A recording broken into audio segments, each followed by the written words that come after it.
किंबहुना पांडवा हा अग्निप्रवेश नित्य नवा, भ्रतारेविण करावा तो हा योग. ज्ञानेश्वरीच्या 12व्या अध्यायाचं चिंतन आपण करत आहोत आणि या 12व्या अध्यायातील 66व्या क्रमांकाची ही ओवी आहे. जो 5व्या क्रमांकाचा श्लोक आहे, क्लेशोधिकतरस्तेषाम अव्यक्तासक्त चेतसाम अव्यक्ता हि गतिर्दुःखम देहवद्भिरवाप्यते.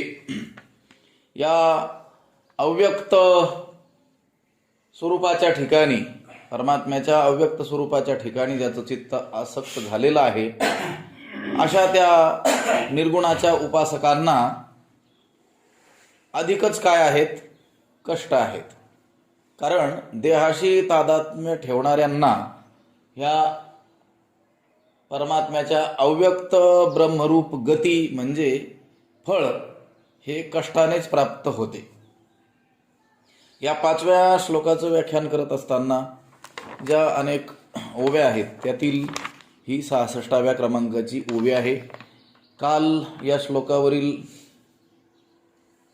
6 ओव्यांचं चिंतन आपण केलं होतं की त्या अव्यक्त स्वरूपाच्या ठिकाणी आसक्त चित्त असलेल्यांना सगुण भक्तापेक्षा अधिक कष्ट उपासावे लागतात.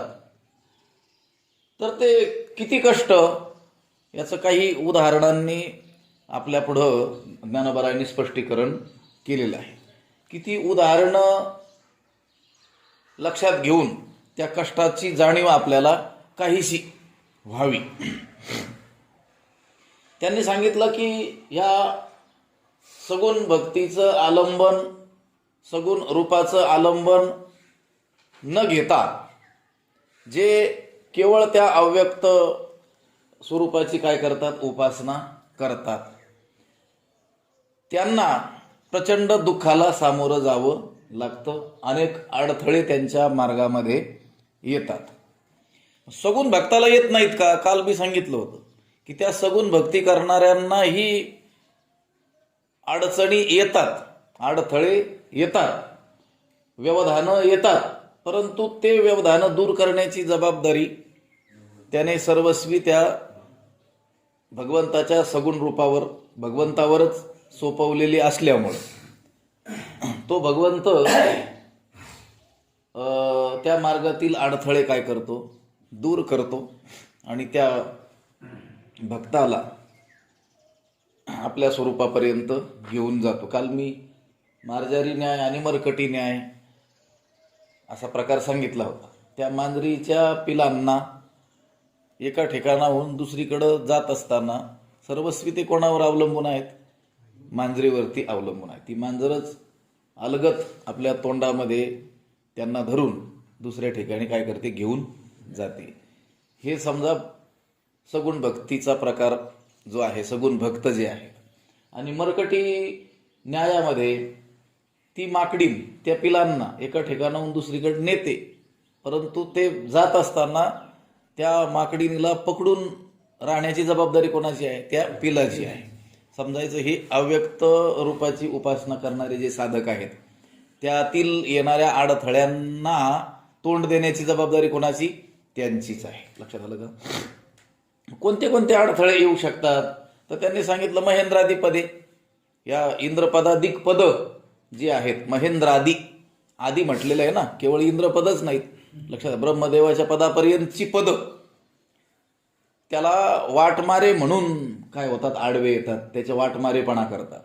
लक्षात आलं? त्याला तर खरं त्या स्वर्गाधिकांना जायचंच नसतं, परंतु परब्रह्माकडं निघालेला हा साधक हे स्वर्गादी पद त्याला काय करतात? आपण होऊन काय होतात? आडवे येत असतात.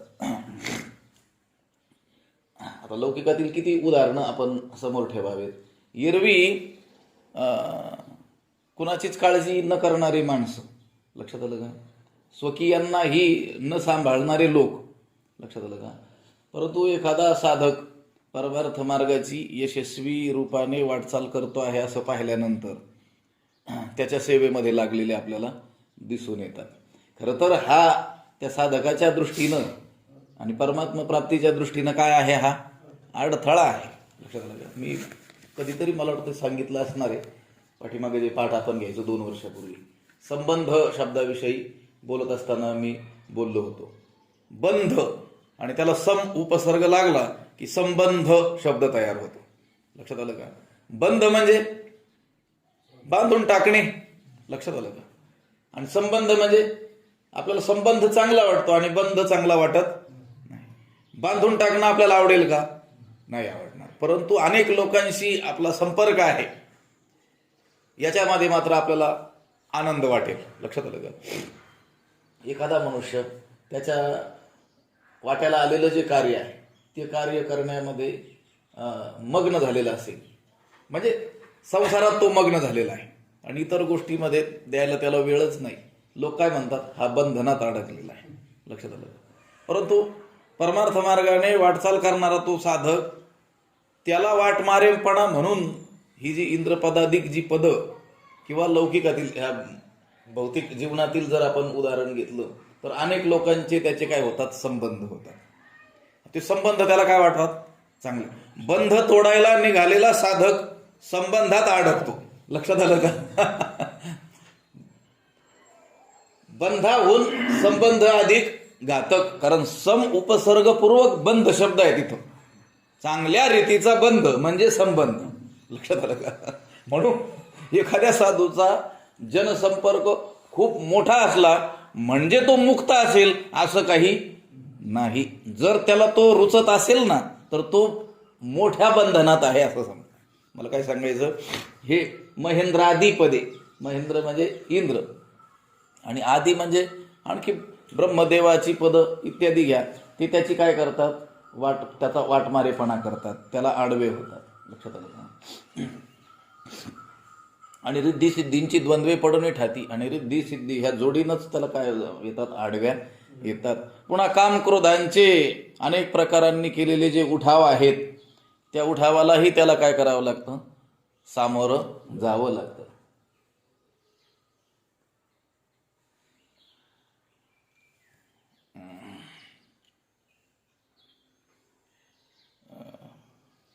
काम क्रोधोद्भवम वेगम युक्त सुखी नरः. शरीर विमोक्षणात प्राक, ह्या शरीराला त्यागण्याच्या पूर्वीच, असा त्याचा अर्थ आहे. पण खरा तिथं अर्थ एका टीकाकारांनी केलेला आहे की तारुण्यावस्थेमध्ये काम क्रोधाधिकांनी जे बंड उभारलेला आहे त्या बंडांचा जो सामना करतो. लक्षात आलं का? सयुक्त हा तोच परमात्म्याशी युक्त आहे आणि ससुखी नरः तोच खरा काय आहे? सुखी आहे. काम क्रोधांच्या मनोगताप्रमाणे वागत नाही आहे, त्या काम क्रोधांचा जो बिमोड करतो आहे. लक्षात आलं का? तोच परमात्म्याशी युक्त होऊ शकतो आणि तोच नर काय आहे? सुखी आहे असं सांगितलेलं आहे. परंतु त्या कामक्रोधांनी केलेलं बंड, त्या बंडाला सामोरं जात असताना याला आधार नाही आहे ना. कोणाला? या निर्गुणाच्या उपासकाला. सगुणाच्या उपासकाला भगवंताने आश्वासन दिलेलं आहे, संतांनी आश्वासन दिलेलं आहे. मागे पुढे उभा आहे, सांभाळीत त्याचा सांभाळ करणार आहे.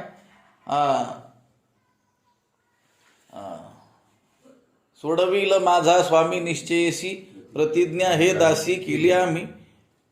पाठीमागे एकदा एका अभंगाच्या चिंतनात मी सांगितलं होतं, तुम्ही प्रतिज्ञा केली तो सोडविल कसं? अहो, त्यांनी प्रतिज्ञा केलेली एक वेळेस तो मोडविल.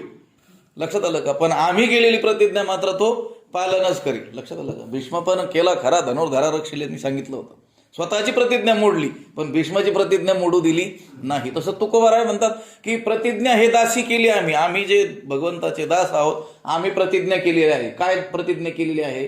की सर्व भावाने त्याला जर शरण आपण गेलो तर सोडविल माझा स्वामी निश्चयशी, गॅरंटीनं तो काय करील? आपली त्यातून सोडवणूक करील. पण हे कुठं? सगुण भक्तीच्या विचारात.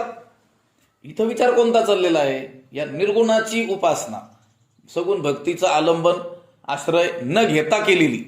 तिथं मात्र त्या कामक्रोधांनी वेगवेगळ्या प्रकारचा जो उठाव केलेला आहे त्या उठावाचा बिमोड त्याला स्वतःच करावा लागणार आहे. आणि शून्यशी अंग झुंजवावे की, त्यांनी सांगितलं की त्या शरीराला लढवावं लागेल, पण कोणाशी? त्या निराकार ब्रह्माशी. ही काय? ही विसंगती आहे.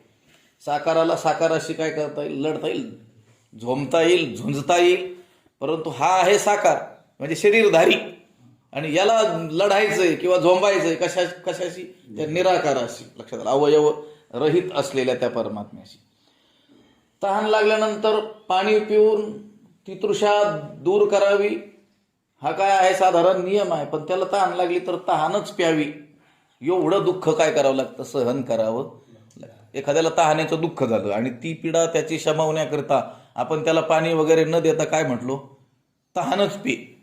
लक्षात आलं का? तर त्याला प्रचंड काय होणार आहे, दुःख. अगोदरची तहान आणि ती दूर करण्याकरिता पाणी हा उपाय असताना त्याला काय करावे लागते, तहानच प्यावी लागते. म्हणजे त्या कष्टाला विश्रांती नाही तर दुसरं कष्ट, काल बोललो होतो काम बदल, हीच त्या पहिल्या कामातली काय, विश्रांती. लक्षात आलं का? भुकेली या भुकची खावी, भुकेचं दुःख दूर करावं म्हणून काही अन्न पाण्याचा त्याला पुरवठा न करता काय खावं, त्याने भूकच खावी. म्हणजे पहिल्याच भुकेची पीडा आणि त्याच्यात पुन्हा त्याला अन्न म्हणून काय दिली, भूकच दिली. हे जे दुःख आहे तेवढं त्याला भोगावं लागतं. आणि रात्रंदिवस त्याला एक काम दिलं, म्हटले काय दिलं, या वाऱ्याचं माप घ्यायचं. आणि कशाने, हाताने, हाताच्या वावेनं या वाऱ्याचं रात्रंदिवस माप घ्यायचं, वाराच मोजत बसायचं. हे जेवढं दुःख आहे. पुन्हा म्हटले तिथं काही श्रम झाल्यानंतर विश्रांती करावी लागणार आहे ना. ते म्हटले आहे ना विश्रांती. तिथली विश्रांती काय आहे, तिथली पहुडणे, उन्निंद्रियाचे पहुडणे म्हणजे जागृत अवस्था, हीच त्याची काय, झोप. लक्षात आलं का? श्रम करून थकलेल्या माणसाला त्या जागृतीतून कशात जावं लागणार आहे, झोपेत जावं लागणार आहे. त्यावेळेस त्याची काय होणार आहे, विश्रांती होणार आहे. त्या जागून श्रम करून थकलेल्या श्रांत झालेल्या त्या जीवाला विश्रांती म्हणून काय दिली आपण, आणखी झोप. मग जागेपणा दिला. लक्षात आलं का? एखादा मनुष्य दिवसभर शेतात थकला आणि आता त्याची काय अपेक्षा आहे, 4 घास अन्नाचे पोटात ढकलून काय करायचे, त्याला झोपायचे. आणि तो झोपतो न झोपतो तोच, त्याच्या घरच्यांनी ठरवलं हा दिवसभर जागलेला आहे ना, आणि काम केलेलं आहे, आता त्याला विश्रांतीची गरज आहे. आणि हे खुशाल झोपायला लागले म्हणून त्यांना विश्रांती देऊ. काय विश्रांती, जाग ठेवू म्हटली. लक्षात आलं का? तिथलं झोपणं हे जाग राहणं, हे तिथलं झोपणं आहे. बरं, तिथलं वेळ लावणं, चित्ताला एक मनोरंजन. काय मनोरंजन, निरोध करणं, हेच तिथलं काय आहे, मनोरंजन आहे. चित्ताला वळवत राहणं, चित्ताची जी धाव विषयांकडे आहे तिला अंतर्मुख करत राहणं, हाच तिथला टाइमपास आहे. लक्षात आलं का? हाच तिथला विषय विलास आहे. आणि बरं, मित्रत्व करणं, कोणाशी गप्पा मारणं, ते म्हटलं आहे ना तिथं. झाडाशी साजणे चाळावे गा, झाडाशी स्वैरपणे बोलणं, हीच त्या मित्राशी मित्रत्व करणं आहे. लक्षात आलं. तिथं शीताचा म्हणजे थंडीचा आपल्याला त्रास झाला तर मग काय वेढावं, काय नेसावं, आपण थंडीच नेसावी म्हटली. थंडीपासून रक्षण करण्याकरिता थंडीच नेसावी. उष्णतेपासून, उघड्या अंगाला ऊन लागत असेल तर त्या उन्हापासून रक्षण करण्याकरिता काय पांघरावं, ऊनच पांघरावं म्हटले. आणि पावसाळ्यामध्ये, वर्षा ऋतूमध्ये त्या पावसापासून आपलं रक्षण करण्याकरिता घरात राहावं म्हटले. पण कोणत्या घरात, पावसाच्याच घरात. वृष्टीचे असावे घरातू. हे एवढं सांगितल्यानंतर भगवंत म्हणतात, हे अर्जुना, अधिक काय सांगावं. आता हे पुरेसं आहे ना, त्या दुःखाची कल्पना येण्याकरिता ही उदाहरणं पुरेशी आहेत. तहानाची पियावी, भुकेली भूकची खावी, अहोरात्र वावी मवावा वारा, ही इत्यादी जे उदाहरण दिली, शीतवेढावे, उष्ण पांघरावी, वृष्टीचे असावे घरातू, अजून किती सांगावं. म्हणून भगवंत म्हणतात, किंबहुना पांडवा, हा अग्निप्रवेश नित्य नवा, भ्रतारेविण करावा तो हा योग. पांडवा, किंबहुना हा नित्य नवा अग्निप्रवेश. पण कसा, भ्रतारेविण. पांडवा, किंबहुना भ्रतारेविण हा नित्य नवा अग्निप्रवेश करावा तो हा योग. पांडवा म्हणजे अर्जुना, किंबहुना, बहुना किंवा अधिक काय सांगावं. हा योग म्हणजे हा निर्गुणाची उपासना रूपी योग हा कसा आहे म्हटले, हा जणू नित्य नवा अग्निप्रवेश आहे. त्या सती स्त्रीला तिचा पती त्याचा देहांत झाल्यानंतर जे सती जावं लागतं ते किती वेळेस जावं लागतं?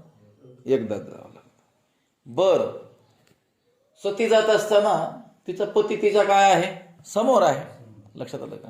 ज्याला सर्वस्व मानलं होतं, पतीच्या मता अनुसरोनी पतिव्रता, अशी जी पतिव्रता स्त्री आहे तिनं तिची आवड निवड वेगळी ठेवलेली नव्हती. लक्षात आलं का? सर्व आवडी निवडी तिने त्याच्या आवडी निवडीत काय केल्या होत्या? विलीन करून टाकल्या होत्या. लक्षात आलं का?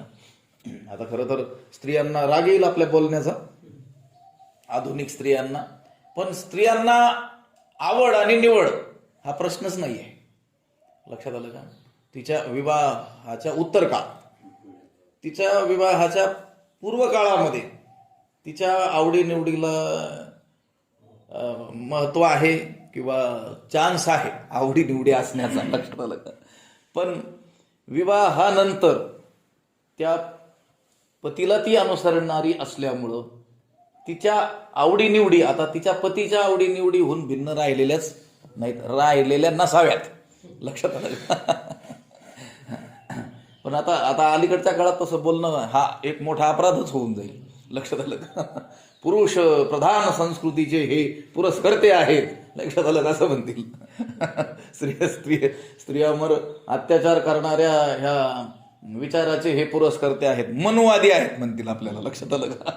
मनुस्मृतीचं अनुसरण करतात. ती स्त्री तिला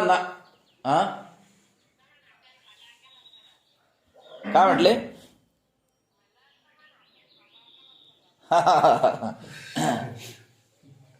काय सांगतो तुम्ही? त्या स्त्रीला अर्धांगिनी हे नाव आहे. काय नाव आहे? अर्धांगिनी. हे आता लोक 30% आरक्षण 25% हे फसवतात खरं तर. लक्षात आलं? हे राज्यकर्ते स्त्रियांना फसवतात. स्त्रियांनी लक्षात घेतलं पाहिजे, त्यांचा हक्क बरोबरीचा आहे. आणि तो शास्त्राने फार पूर्वी दिलेला अर्धनारी नटेश्वर. आपल्या भगवान शिवाचं रूप देखील कसं आहे? अर्धनारी नटेश्वर, बरोबरीचा हिस्सा आहे. लक्षात आलं? उलट कधी कधी तर अधिक सवलत स्त्रियांना दिलेली आढळून येते. यत्र नारी असतो पूज्यंते रमनते तत्र देवता, हा असं मनु महाराजांनी म्हटले. ज्या मनुला सर्व जग काय करतंय, आज नाव ठेवतंय की याने स्त्रियांवर काय केला? अत्याचार केला. लक्षात आलं का? स्त्री शूद्रांना काय केलं? उपेक्षित ठेवलं, दूर ठेवलं. त्या मनु महाराजांचं वचन आहे, यत्र नारी असतो पूज्यंते रमनते तत्र देवता, हा ज्या ठिकाणी स्त्रियांचा सन्मान होतो त्या ठिकाणी देवता वास्तव्य करतात. आणि ज्या ठिकाणी असं होत नाही, सर्वास्तत्र अफला क्रिया, हा तिथल्या सर्व क्रिया ह्या काय होतात? निष्फळ ठरतात. तिथलं यज्ञ, दान, तप, होम, जप हे सर्व काय ठरतं? जर त्या स्त्रीचा काय होत असेल? अवमान होत असेल, अपमान होत असेल, तिचा तिरस्कार जर केला जात असेल, मला काय सांगायचं? त्या स्त्रीला बरोबरीचा हक्क आपल्या संस्कृतीनं दिलेला आहे. तिला अर्धांगिनी हे नाव आहे. आणि तिनं आपलं सर्व अस्तित्व, सर्व आवडीनिवडी, सर्व मनोवृत्ती, लक्षात आलं का, कशात विलीन केलेल्या आहेत? तिच्या पतीच्या आवडीनिवडीमध्ये, त्याच्या रुचीमध्ये काय केलेले आहेत? विलीन केलेले आहेत. जी पतिव्रता स्त्री आपल्या पुरुषाच्या मृत्यूनंतर सती जाते, सती जाण्याची प्रथा होती. या इंग्रजाच्या काळात त्या राजाराम मोहन राय यांनी ती बंद केली असं सांगण्यात येतं. आणि ही अनिष्ट अशी प्रथा आहे किंवा ही स्त्रियांवर अत्याचार करणारी प्रथा आहे असं सांगून त्यांनी ती काय केली? बंद केली. ही खरं तर मोठा विषय आहे. ती अत्याचार करणारी प्रथा होती का नव्हती आणि बळजबरीनं तिला सती जायला लावलं जायचं की नाही, हा संशोधनाचा, विचाराचा काय आहे? विषय आहे. अनेक उदाहरणं आपल्याला असे आढळतील की पातिव्रत्याचं जीवनभर पालन केलेल्या स्त्रियांना देखील तिच्या मनावरती ते होतं. लक्षात आलं का? तिला सती जायचंय की नाही, म्हणजे जी सती जाते तीच फक्त पतिव्रता आहे असंही काही नाही. अनेक महान स्त्रिया आपल्याला त्यांच्या पतीच्या निधनानंतरचा जो काळ आहे त्या सती न जाता या जगत कल्याणाकरिता काही राष्ट्रपुरुषांची जडणघडण करण्यामध्ये त्यांनी घालवलेला आपल्याला दिसून येतो. गोष्ट काय आहे, त्या सती जाणाऱ्या स्त्रीच्या पुढं तिचा कमीत कमी काय असतो, पती तरी असतो. सती जाणं हे काही सोपी गोष्ट आहे का? तो पती मृत झालेला म्हणजे त्याची ती चिता असते, लक्षात आलं का? ते मृतदेह असतो आणि त्या मृत शरीराला तो अग्नी काय करणार असतो, आता दहन करणार असतो, जाळणार असतो. या स्त्रीला पती वाचून काहीच दिसत नसल्यामुळं ती जिवंत असताना काय होते, त्या अग्नीमध्ये काय होते, ती बसते. लक्षात आलं का? आता बघा, आपल्याला त्या एखाद्याला अग्निदाह देत असताना तो मेलेला आहे हे आपल्याला ठाऊक असून देखील तो अग्निदाह देत असताना आपल्याला कसं तरी होतं. लक्षात आलं का? आपल्याला ठाऊक आहे तो आता निर्जीव झालेला आहे, चेतनारहित झालेला आहे, तरी देखील तो आपल्या जवळचा मनुष्य असेल त्याच्या संबंधी आपण जर अनुकूल असा विचार करत असू तर आपल्याला अशी भावना होते, अरे अरे अरे त्याला पोळतंय की काय. लक्षात आलं का? म्हणजे त्या मृत शरीराला अग्नी देत असताना सुद्धा अन्य लोकांच्या मनामध्ये अत्यंत काय होतात, क्लेश होतात. तिथं ह्या स्त्रीला जिवंतपणेच काय करायचं, त्या अग्नीमध्ये स्वाहा व्हायचंय. पण तिचं लक्ष त्या वेदनेकडं नाही आहे. तिचं लक्ष तिच्या चित्तात एकमेव काय आहे, तिचा एक धरीला चित्ती. जसा रकुमाईचा पती तुकोबाराय म्हणतात तसं त्या स्त्रीनं एक धरीला चित्ती, तिचा तो पतीच काय केलेला असतो आपल्या चित्तामध्ये धारण केलं. तिला अग्न न देखे, ती अग्नी पाहत नाही, ती त्या स्त्रीला तो अग्नी दिसत नाही, ती लोकही दिसत नाही, जगतही दिसत नाही. तिच्या पुढे काय असतो, तो पती असतो आणि ती त्या पतीकडं बघत बघत ती क्लेश सहन करत करत काय होते, त्या अग्नीमध्ये स्वाहा होऊन जाते. बरं, किती वेळेस जाते? एकदा जाते, समोर पती असताना जाते. पण हा जो निर्गुणांची उपासना करणारा जो साधक आहे ना, त्याला ती उपासना करताना होणारे जे कष्ट आहेत ना, ते कष्ट कसे आहेत हे सांगताना त्यांनी सांगितलं. त्या सती स्त्रीला कमीत कमी समोर तिचा काय असतो, पती असतो. इथं पती वाचून आहे, लक्षात आलं का? आणि अग्निप्रवेश आणि पुन्हा नित्य नवा, लक्षात आलं का? रोजचा रोजचा, एकदा नाही आहे. त्या स्त्रीला एकदाच सती जायचंय. पुढं काय आहे, पतीही आहे, इथं पतीच नाही, म्हणजे समोर पती नाही आहे. लक्षात आलं का? भ्रातारेविण करावा.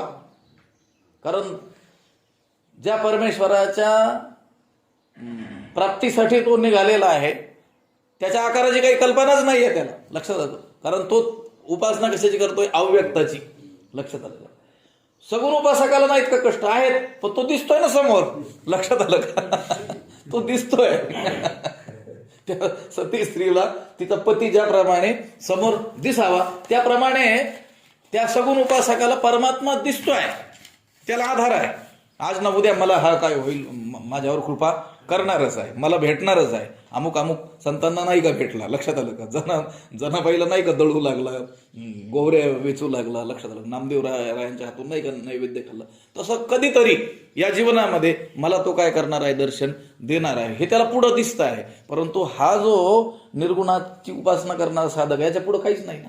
लक्षात आलं का? म्हणून त्याचं कष्ट, त्याला होणारे कष्ट, त्याला होणाऱ्या यातना ह्या किती अधिक आहेत. अधिक तरस त्यांनी सांगितलं, क्लेशोधिक तरसतेशा. तो जो त्याला होणारा क्लेश किती अधिक आहे ते सांगताना ते सांगतात, किंबहुना पांडवा हा अग्निप्रवेश नित्य नवा, भ्रतारेविण करावा तो हा योग. तोच हा कठीण काय आहे, योग आहे. योग म्हणजे मार्ग. त्या निर्गुणाची उपासनेचा, निर्गुण उपासनेचा मार्ग हा इतका काय आहे, कठीण आहे. जणू त्या स्त्रीनं सती जावं, परंतु ते जात असताना कमीत कमी तिच्या समोर पती आहे आणि तिला एकदाच सती जायचं. इथं रोज रोज सती जाणं आहे. किंबहुना पांडवा हा अग्निप्रवेशो नित्य नवा, भ्रतारेविण करावा तो हा योग. येथ स्वामीचे काज ना बापी के व्याज, परी मरणेशी झुंज नित्य नवे. हा जो योग आहे ना, हा योग कसा कठीण आहे, याच्यामध्ये कसे क्लेश आहेत ते सांगताना ते ज्ञानोबरांनी लिहिलं. स्वामीचे काज ना बापी के व्याज ना परी मरणेशी झुंज नीच नव्हे. नीच नव्हे झुंज, मरणेशी नीच नव्हे झुंज. त्याचा अर्थ असा होईल, स्वामीचे काज, स्वामीची सेवा. स्वामी काज गुरु भक्ती, पितृवचन सेवा हिची विष्णूची महापूजा असं म्हटलेलं आहे ना. आपला जो कोणी स्वामी असेल त्या स्वामीची सेवा, त्या स्वामीचं कार्य, आणि ते कार्य करत असताना आपल्याला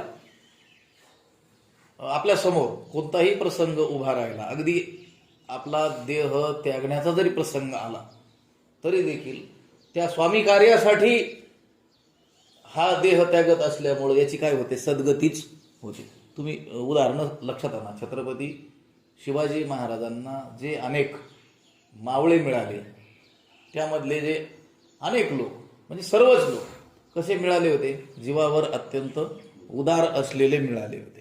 मी कधी सांगितलं की पूर्वी तुकोबरायांनी छत्रपती शिवाजी महाराजांना एकनिष्ठ सैन्य मिळावं म्हणून अनेक कीर्तनं त्या मावळ प्रांतामध्ये केली होती. लक्षात आलं का? आणि या गाथेमध्ये एक प्रकरणच तशा अभंगाचं आपल्याला आढळतं. परंतु मग ते अभंग तात्कालिकच आहेत असं नाही. लक्षात आलं का? शिवाजी महाराज होते, त्यांना सैन्य मिळावं म्हणून मग ते अभंग रचले, पायकीचे अभंग. आणि मग आता शिवाजी महाराजही नाहीत आणि त्या सैन्याची गरज नाही, मग त्या अभंगाची गरज नाही असं नाही.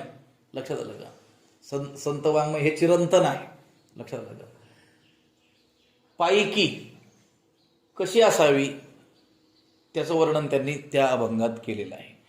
आपल्या स्वामीसाठी आपला जीव जरी देण्याची वेळ आली तरी देखील ते आपल्या उद्धाराचंच साधन होत आहे. लक्षात आलं का?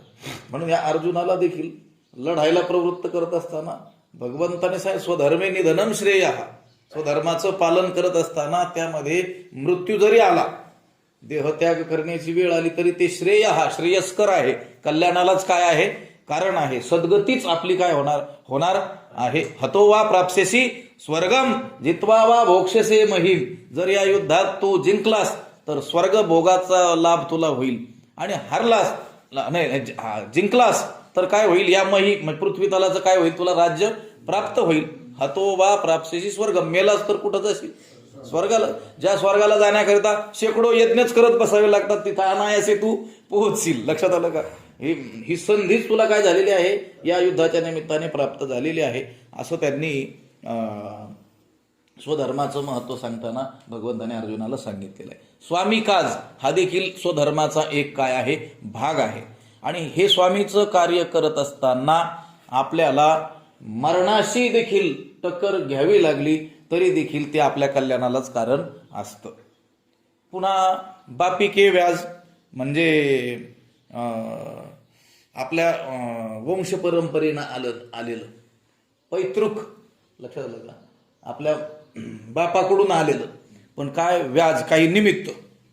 कशाचं? मरणाशी टक्कर घेण्याचं निमित्त, जे की आपल्याला वंश परंपरेने प्राप्त झालेलं आहे. कसं काय प्राप्त झालेलं आहे हे बघा.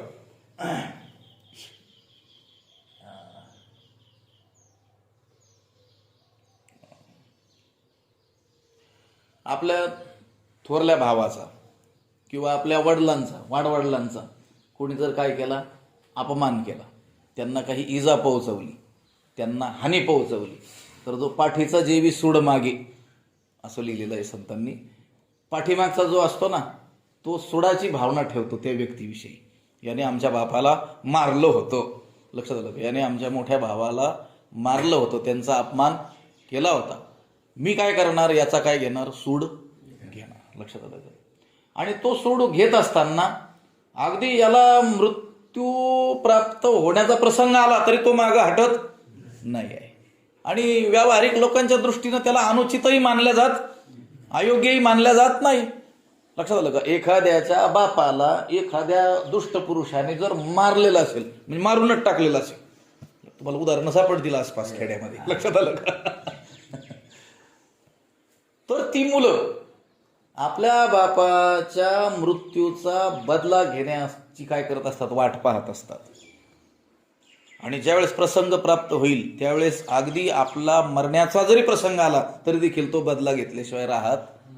आता ते बदला घेणं उचित का अनुचित हा प्रश्न वेगळा आहे, पण समाजाच्या दृष्टीनं त्याला काही अनुचित मानल्या जात, योग्यच मानलं जातं. कारण ते म्हणतात त्याने बापाचा काय केला, बदला घेतला. लक्षात आलं का? स्वामीचं कार्य करत असताना मृत्यू प्राप्त झाला, मृत्यूशी झगडण्याची वेळ आली तरी देखील ते गैर नाही आहे, ते स्वधर्माचा भाग आहे. बरं, बापाचं काही कार्य, बापाचं कार्य म्हणजे हे असं, लक्षात आलं का, वाडवडिलांचं कार्य ते करत असताना मृत्यूशी आपल्याला झुंज घेण्याची वेळ आली तरी देखील ती काही गैर मानल्या जात नाही. हे लक्षात आलं. पण इथं ह्या योग्याला, ह्या अव्यक्ताची उपासना करणाऱ्याला रोज काय आहे, मरणाशी झुंज आहे. लक्षात आलं का? त्या लोकांनाही मरणाशी काय आहे, झुंज आहे. कोणाला? स्वामीचं कार्य करणाऱ्यांना. त्या लोकांनाही मरणाशी झुंज आहे. कोणाला? बापाचा सूड घेणाऱ्याला. पण इथं मात्र काय आहे, ना स्वामीचं काज ना बापिके व्याज, म्हणजे ना या बापाचं कोणाचं सूड घ्यायचं आहे. पण मरण्याशी झुंज नित्य नव्हे, पण नित्य नव या मरणाशी त्याला काय घ्यावी लागते, झुंज घ्यावी लागते. एखाद्या वेळेस त्या मरण्याचा प्रसंग उद्भवला तरी देखील माणसं आयुष्यभर ध्यानात ठेवतात की असा असा प्रसंग आमच्यावर गुदरला होता, की अगदी त्या दिवशी एकतर आमच्या हातून कोणी मेलं असतं किंवा आम्ही तरी कोणाच्या हातून मेलो असतो. असे प्रसंग जीवनात किती वेळेस येतात, सामान्य माणसाच्या जीवनात एकाद वेळेस येतात. लक्षात आलं का? पण ह्या योग्याच्या जीवनात जणू काही नित्य नव्हे, मरण्याशी झुंज नित्य नव्हे, रोज रोज त्याला काय आहे, त्या मरणाशी काय आहे, झुंज आहे. एवढा क्लेश त्याला काय करावा लागतो, सहन करावा लागतो त्या अव्यक्ताची उपासना करत असताना. हे उदाहरण लक्षात येतात ना?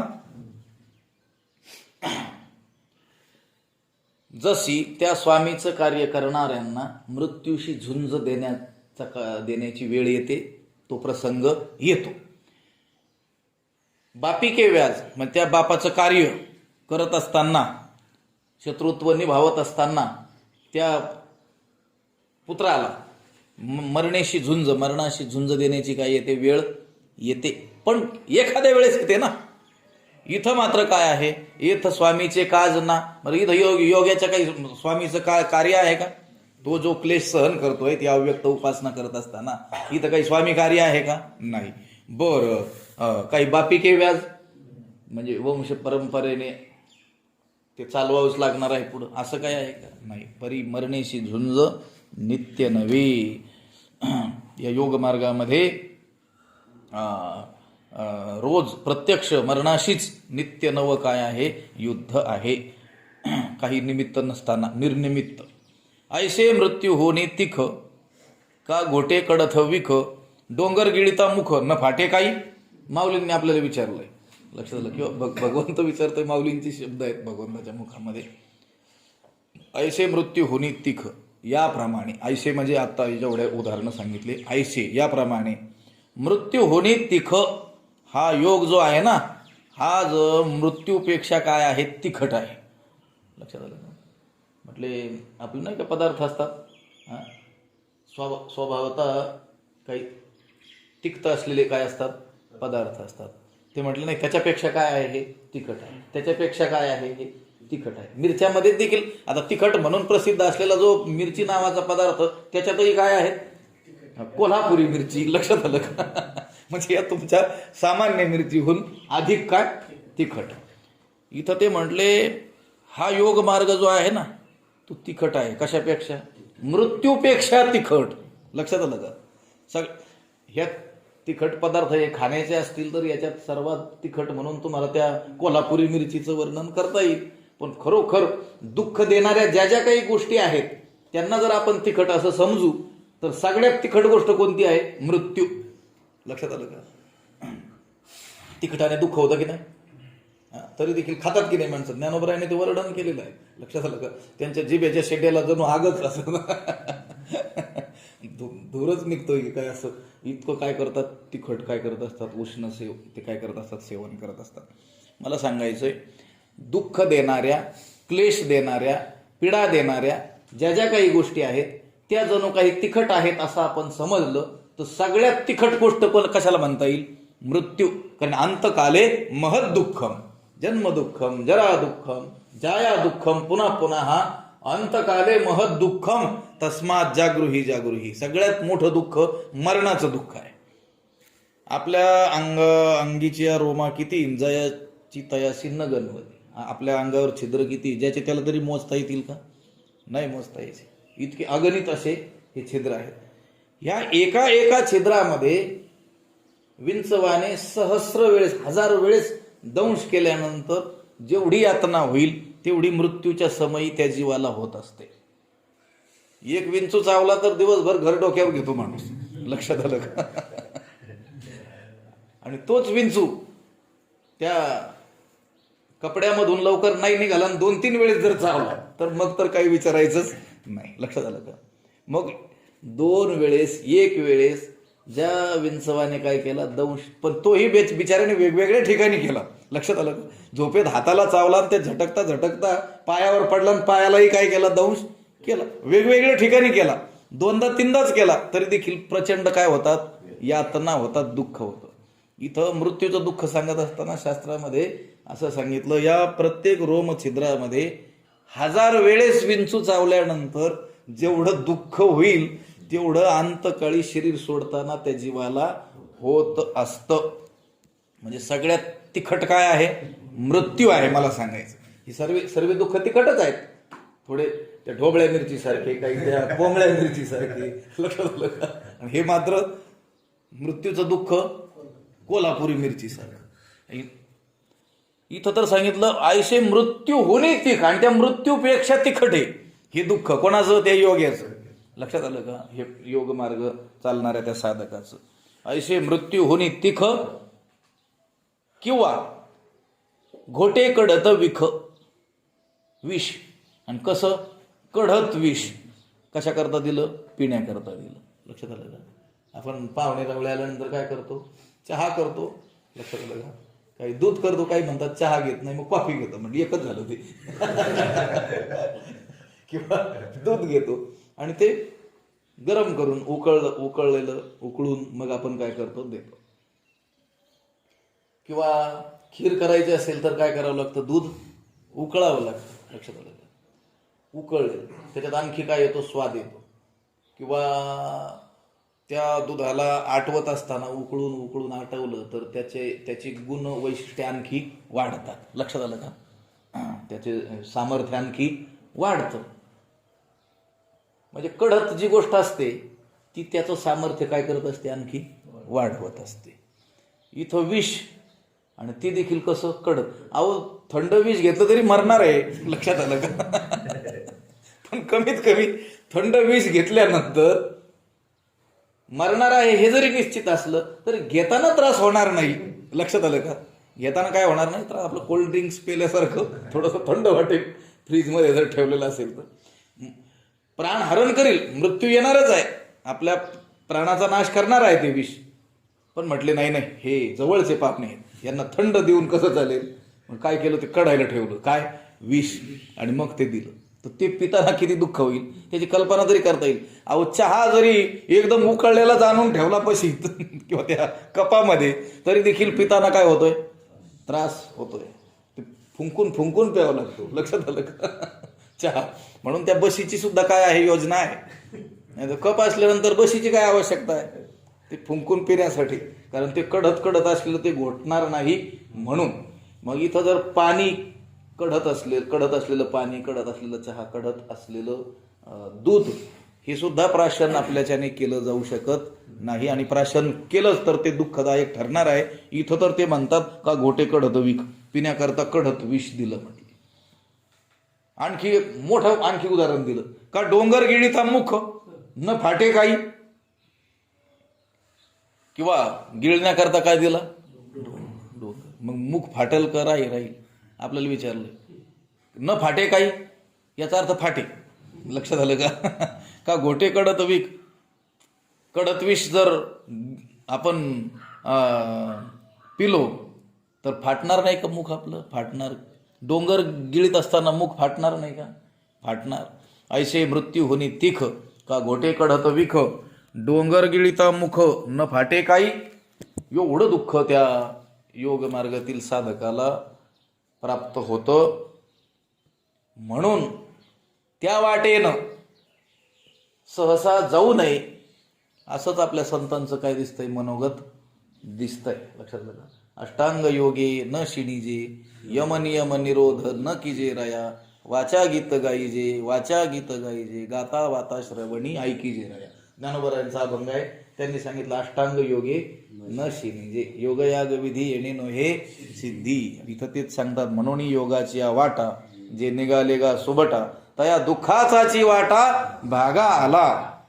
म्हणून अर्जुना सुबटा, हे चांगल्या प्रकारच्या योद्ध्या असलेल्या अर्जुना, योगाची वाटा जे निघाले, म्हणून गा सुबटा, योगाची वाटा जे निघाले, म्हणून हे अर्जुना योगाच्या मार्गाने अव्यक्त रूपाकडे जाण्याकरिता जे निघालेले आहेत, त्यांच्या वाट्याला दुःखाचाची भागा आला. त्यांच्या वाट्याला दुःखाचाच भाग आला. चाची म्हटले दुःखाचाची, काही सुख थोडंफार दुःख 90% दुःख असेल, पण 10-5% सुख नाही. दुःखाचाची त्याच्या वाट्याला काय दिलं? दुःख. भावाच्या वाटण्या झाल्यानंतर चतुर भाऊ काय करतो? सुपीक जमीन घेतो आणि त्याच्या वाट्याला काय बरड जमिनीचाचीच वाटा भागा आला. लक्षात आलं? जिथे काही पिकत नाही अशा नापीक जमिनीचाची वाटा भागा आला. म्हणजे एक एकरही त्याला काही सुपीक दिली नाही, असं दिसून येतं की नाही जगामध्ये. तसं या योगी पुरुषाला काय भागा आलं, काय वाट्याला आलं? दुःखाचाची वाटा. काही ठिकाणी शेल वाटा असा पाठ आहे, शेल का वाटा. लक्षात आलं? तिथं असेल कुठं एखाद्या ज्ञानेश्वरीमध्ये, या दुःखाचाची शेल वाटा भागा आला. लक्षात आलं का? दुःखाचाच अगदी शेलक दुःख त्याच्या वाट्याला आलं. लक्षात आलं? हा साधं दुःख आपल्या दुसऱ्या लोकांच्या वाट्याला, आणि शेलक दुःख मात्र त्याच्या वाट्याला आलं. कोणाच्या? योगाच्या मार्गाने जे निघालेले आहेत. म्हणून योगाची या वाटा जे निघाले गा सोबटा, त्या दुःखाचाची वाटा भागा आला. अजून ज्ञानोबराय काय थांबायला तयार नाहीत, अजून उदाहरणं देतात. लक्षात आलं का? ही ओवी तर सांगितली आता, की म्हणून योगाची या वाटा. आता इथं थांबलं पाहिजे ना, पुढे आणखी सांगतात. त्यांना वाटतं न जाणं हे लोक परत त्या निर्गुणाच्या उपासनेच्या नादी लागतील. लक्षात आलं? आपली सगुणाची काय करावी, उपासना करावी. म्हणून पुन्हा त्या माऊलीच्या अंतकरणाने पुन्हा ते आपल्याला पटवून देतात की हे किती दुःख रूप आहे, म्हणून किती क्लेशकारक आहे. पाहे पा लोहाचे चणे, जय बोचरिया पडती खाणे, ते पोट भरणे की मरणे कपराणे. तिथं काय पाठ? शुद्धी नेणे, इथं मरणे आहे. एकच झालं. हा, पाहे पा लोहाचे चणे.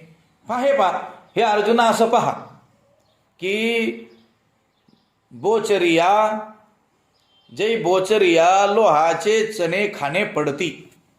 बोचऱ्या माणसाला लोखंडाचे चणे खाण्याचा जेव्हा प्रसंग पडला तर मग पोट भरणे की मरणे, त्यावेळी त्याचं ते पोट भरणं आहे की मरणं आहे, शुद्धी नेणे, हे काही कळत नाही म्हटले. लक्षात आलं का? कोणाला खायला दिले लोखंडाचे चणे? बोचऱ्या माणसाला. अहो, लोखंडाचे चणे चांगल्या माणसाला खाता येणार नाही, तिथं बोचऱ्या माणसाला सांगितलं. लक्षात आलं? बरं, त्या बोचऱ्याला हे साधे चणे सुद्धा खाता येणार नाही. लक्षात आलं? फुटाने सुद्धा भाजलेले चणे सुद्धा त्या बोचऱ्या माणसाला बोचऱ्या माणसाच्याने खाणं काय आहे? कठीण आहे. माऊलीने उदाहरण काय दिलंय? माणूस कसा घेतलाय? बोचरा. बोचरा म्हणजे ज्याचे सगळे दात काय झालेले आहेत, पडलेले आहेत, असा बोचरा मनुष्य, की जो आता एकदम मृदू पदार्थाशिवाय दुसरं काहीच खाऊ शकत. त्याने चावलंच फळ तर फक्त केळीच चावू शकतो. असा बोचरा मनुष्य. आणि त्याला खायला काय लावलंय? चणे. लक्षात? ते आपले हे चणे नाही, लोखंडाचे चणे, त्या तुमच्या सायकलच्या रिंग, त्या गोळ्या त्या लावल्या खायला. आता त्याला खायला दिल्यानंतर त्याचं पोट भरण का मरल तो? लक्षात आलं? एखादा म्हातारा मनुष्य भुकेलेला तुमच्याकडं आला, आणि तो म्हातारा मनुष्य कसा आहे? बोचरा आहे, म्हणजे त्याचे दात सगळे पडून गेलेले आहेत, आणि त्याने खायला काही मागितलं. भाऊसाहेब म्हटलं थांब, आता काही जेवण नाही, पण मी बघतो. आणि काय केलं त्याने? त्या सायकलच्या त्या रिंगच्या काय केल्या, गोळ्या घेऊन आले डब्बाभर. घ्या बाबा खा म्हटले. अहो आता त्याने दुसऱ्या वस्तू सुद्धा चावल्या जाऊ शकत नाहीत. तिथं त्याला काय खायला दिलंय? लोखंडाचे चणे. लक्षात आलं का? चणे खावे लोखंड, मग ब्रह्मपदी नाचे. लक्षात आलं? ते ब्रह्मपद प्राप्त करून घेण्याकरिता काय करावं लागतं? लोखंडाचे चणे खावे, मग तितके कष्ट सोसावे लागतात. पाहे पालोहाचे चणे जय बोचरिया पडती खाणे, पै पोट भरणे की मरणे शुद्धी नेणे, किंवा पोट भरणे की प्राणे शुद्धी म्हणो. लक्षात आलं? ते पोट भरणं आहे का मरणं आहे हे काय बरोबर कळत नाही. म्हणून समुद्र बाही तरणे आथी केही, का गगना माझी पायी खोली जतू असे. म्हणून समुद्र बाही, म्हणून बाही समुद्र तरणे आथी केही, म्हणोनी बाही समुद्र तरणे केही आथी. म्हणून बाहूने समुद्र तरुण जाणं केही म्हणजे कुठे शक्य आहे का? आपल्या बाहुबलाने समुद्र तरुण जाता येईल का? हे त्या टीव्हीला दाखवतात की ते इंग्लिश चॅनल, ती म्हणजे ती खाडी काही लोक पोहून गेले. किती पोहलेले असतात ते? थोडेसे. समुद्र सांगितलंय, ती खाडी वगैरे नाही पोहायची सांगितली. धरणात पोहता येणं शक्य होणार नाही, ह्या टोकाचं त्या टोकाला. लक्षात आलं? तो समुद्र किती मोठा आहे, अपार असा आहे. त्या समुद्राला आपल्या बाहुबळावर तरुण जाणं कुठं शक्य आहे का? शक्य नाही. का गगनामाजी पायी खोली जातो असे, किंवा त्या गगनामाजी आकाशामध्ये पायाने वर चढणं शक्य असतं का? पायऱ्यावर चढणं शक्य होईल, एखाद्या डोंगरावर चढणंही काय होईल, तीही सर्वांना शक्य होणार नाही. त्या गिरनार पर्वतावर तर प्रचंड चढण आहे असं सांगतात लोक. लक्षात आलं का? जाताना जरी मोठ्या उत्साहाने गेले तरी येताना त्या ट्रॉलीत बसून यावं लागतं लोकांना. मग साधे साधे डोंगर जर चढणं शक्य नसेल, जिथं पाय ठेवायला काही जागा आहे तिथं सुद्धा शक्य नसेल, तर आकाशामध्ये काही पाय ठेवायला काही जागा आहे का? पायाने चढत जाणं शक्य आहे का? नाही. म्हणून समुद्रबाही तरणे आथी केही, का गगनामाजी पायी खोली जातो असे. हे अत्यंत अशक्य वाटणारी काय आहे गोष्ट आहे. तशीच ही गोष्ट आहे कोणती? अव्यक्ताची उपासना. लक्षात आलं का? ती उपासना करत असताना कुठल्याही प्रकारचं आलंबन नसल्यामुळं त्या प्राप्तीचा प्रयत्न करणं म्हणजे जणू समुद्र बाहूने तरुण जाणं आहे, किंवा आकाशामध्ये पायाने वर चढणं आहे. म्हणून समुद्रबाही तरणे आथी की ही, या का गगना माझी पायी खोली जातो असे. वळगलिया रणाची थाटी अंगी न लागता काठी, सूर्याची पावटी का होय का? प्रश्नच केलेला आहे की वळगलिया रणाची थाटी, त्या घनघोर युद्धाच्या गर्दीत प्रवेश केल्यावर, युद्ध चालू आहे, घनघोर युद्ध चालू आहे. बरं ते काय 4-2 जणाच्या याला युद्ध म्हणत नाहीत. बरं अजून 100-200 लोकांच्या त्या द्वंद्वाला देखील युद्ध म्हणत नाहीत, त्याला लढाई म्हणतात. फार तर युद्ध म्हणजे प्रचंड गर्दी. लक्षात आलं? आणि त्या गर्दीत प्रवेश केला आणि अंगी न लागता काठी, अंगी काठी न लागता आणि अंगावर काठीचा घाव न लागता तो सुरक्षित राहिला, असं शक्य आहे का? युद्धात गेला आणि अंगावर काहीही घाव न लागता पाठीमागं आला, असं शक्य आहे का? जर कोणी आलेला असेल तर 2-4 किलोमीटर लांबूनच आला समजा. किंवा मग मनाने युद्धात गेला होता. लक्षात आलं का? तो जर म्हटलं ना मी युद्धात जाऊन आलो, मग बघायचं त्याच्या अंगावर काही खाना आहेत का. आमचे स्वामीजी सांगायचे, ते म्हटले माझ्याकडून जर मध्येच पळून जर गेले ना, तर मग तुमच्या ते पाठीवर घाव असतील, आणि पाठीवर घाव असलेल्या सैनिकाचा सन्मान नाही होत. लक्षात आलं का? त्याच्या छातीवर जर घाव असतील तर त्याचा काय केला जातो? सन्मान केला जातो. आणि पळून जाणाऱ्याच्या छातीवर घाव होत नाहीत, त्याच्या पाठीवर घाव होत असतात. लक्षात आलं का?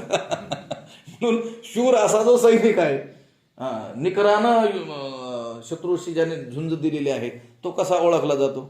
त्याच्या अग्रभागावर, म्हणजे पुढच्या भागावरती, छातीवरती काय असतील? घाव असतील. तर एखादा मनुष्य त्या घनघोर युद्धाच्या गर्दीत प्रवेश केला आणि अंगाला काही घाव जाऊ द्या, काठीचा देखील घाव न लागता सुरक्षित आला, अंगी न लागता काठी. लक्षात आलं का? अहो 4-2 जणांच्या मारामाऱ्यात जरी आपण गेलो तरी देखील करिता घायाळाचा संघ, अंगी अंग माखला. लक्षात आलं? काहीतरी फटका आपल्याला बसणारच. लक्षात आलं का?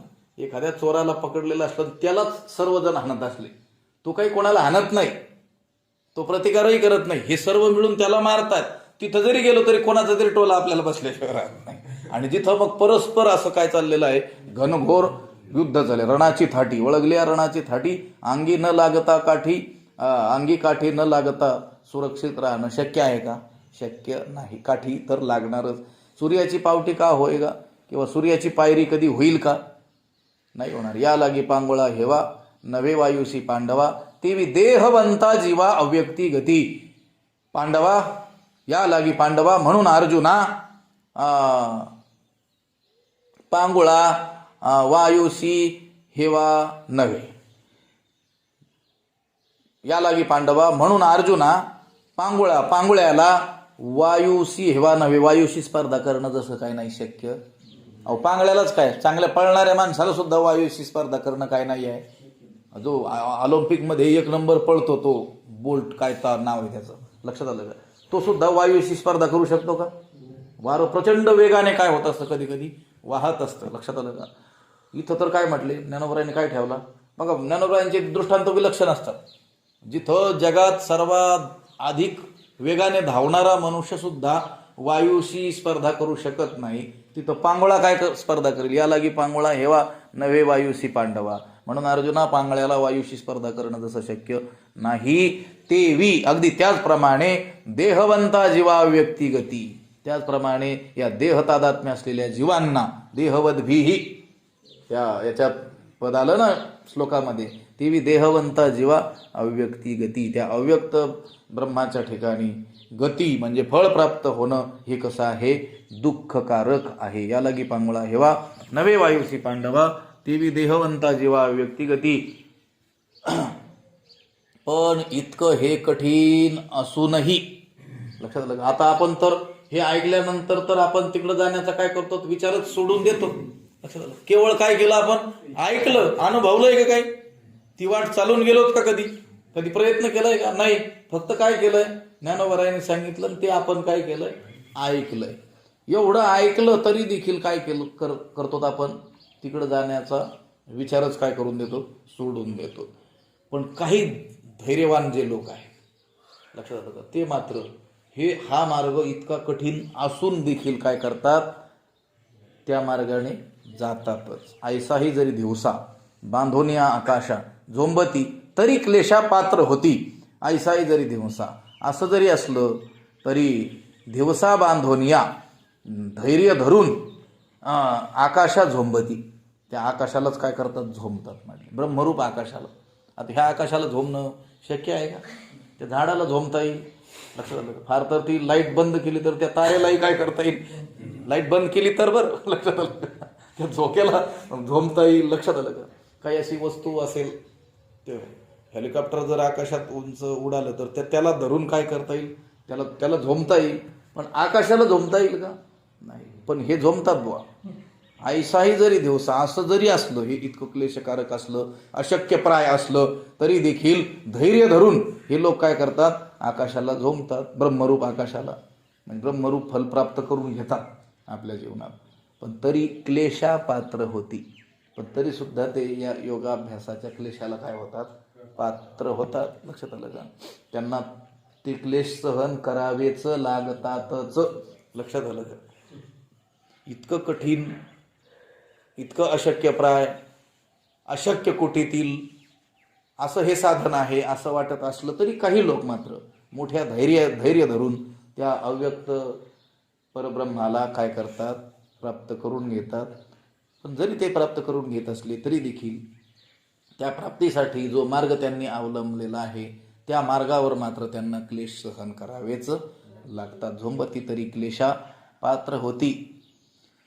आणि जे यांच्याहून वेगळे असे असलेले जे साधक आहेत, जे व्यक्ताची उपासना करतात, सगुणाची, साकाराची काय करतात, उपासना करतात, त्यांच्या बाबतीत काय मत आहे तर ते म्हणतात, म्हणून येर ते पार्था नेणतीची हे व्यथा, जे का भक्तिपंथा ओटंगली.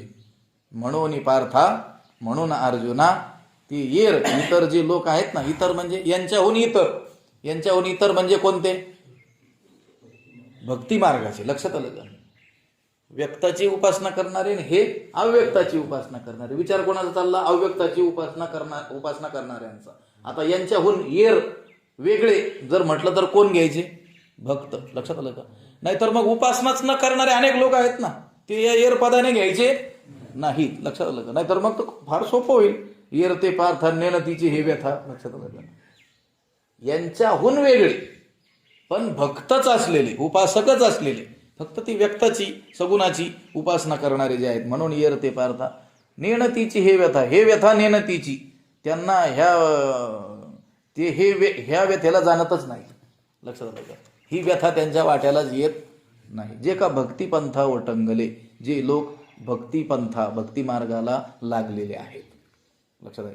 येर शब्दाने घ्यायचं भक्तिपंथाला लागलेले.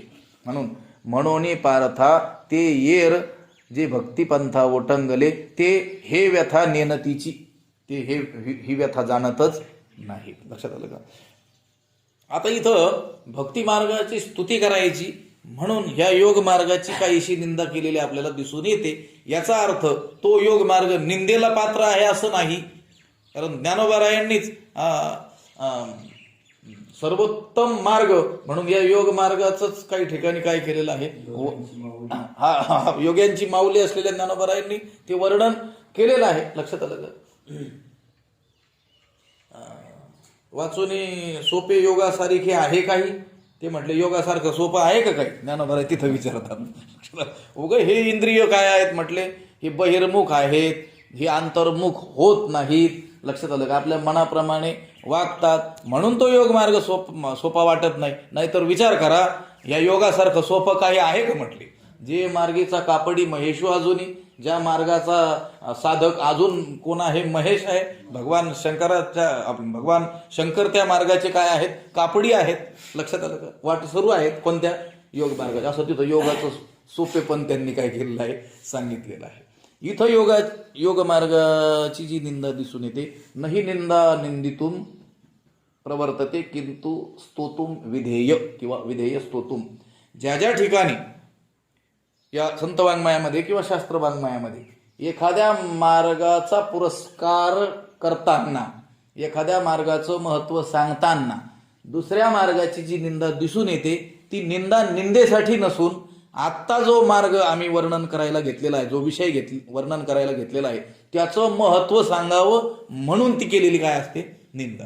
जेवढी काही पुराणं आहेत ना, त्या पुराणामध्ये जे ते पुराण आहे त्याचं महत्त्व सांगून दुसऱ्याची काय केलेली दिसते? निंदा केली. विष्णू पुराणामध्ये शिव हा विष्णूचा दास आहे असं वर्णन केलेलं आहे. आणि विष्णूच काय आहेत? सर्वश्रेष्ठ आहेत, जगन्नियंता आहेत. आता आपण जर शिवपुराण घेतलं तर शिवालाच काय केलेलं आढळून येईल? जगाचा स्वामी आणि हे सर्व त्याचे दास. गणेश पुराण जर घेतलं, नारद पुराण जर घेतलं, लक्षात आलं, वराह पुराण जर घेतलं तर त्याचं काय केलेलं आढळेल? महत्त्व. आणि इतरांचे काय केलेले आढळेल? पण ती निंदा निंदेसाठी नाही, तर आत्ता जो वर्णे विषय आहे, ज्याचं वर्णन चालू आहे, तो अधिक चांगल्या रीतीनं आपल्याला पटवून देता यावा म्हणून त्याची ती केलेली काय आहे? निंदा. इथं योगाच्या मार्गाने तुम्ही जाऊच नका असं सगळ्यांनाच माऊली सांगत नाहीत. जे त्या मार्गाने जाण्याचे अधिकारी आहेत, समर्थ आहेत, ते त्या मार्गाने जाऊ शकतात आणि त्यांना मार्गदर्शन ज्ञानोबाच अध्यायात करतील. लक्षात आलं का? त्या मार्गातील अडचणी, तिथले वेगवेगळी होणारी स्थित्यंतर याचं मार्गदर्शन कोण करणार आहे? ज्ञानोबा. पण बहुतांशी लोक हे योग मार्गाचे अधिकारी नसतात, अव्यक्ताची उपासना करण्याचे अधिकारी नसतात. बहुतेक लोक कशाचे अधिकारी असतात? भक्ती मार्गाचेच असतात. म्हणून भक्ती मार्गाची प्रतिष्ठापना करण्याकरिता, त्याचं महत्त्व सांगण्याकरिता ह्या गोष्टी कराव्या लागल्या. म्हणून येर ते पार्था नेणतीचे हे व्यथा, जे का भक्तिपंथा ओटंगले. म्हणून अर्जुना, जे लोक भक्ती मार्गाला लागलेले आहेत त्या या योग व्यथेला जाणत नाहीत. असं ऐकलं तर मग कोणीही सामान्य मनुष्य भक्ती मार्गाकडे काय होऊ शकतो? आकृष्ट होऊ शकतो. याच्यासाठी हे केलेलं वर्णन असतं. इथं या 5व्या श्लोकाचं व्याख्यान जे ज्ञानोबारायांनी केलेलं आहे ते संपलेलं आहे. पुढचा विषय आता 2 दिवसानंतर आपण पाहू. पुंडलिक वरदा हरी विठ्ठल श्री ज्ञानदेव पंढरीनाथ भगवान माऊली ज्ञानेश्वर.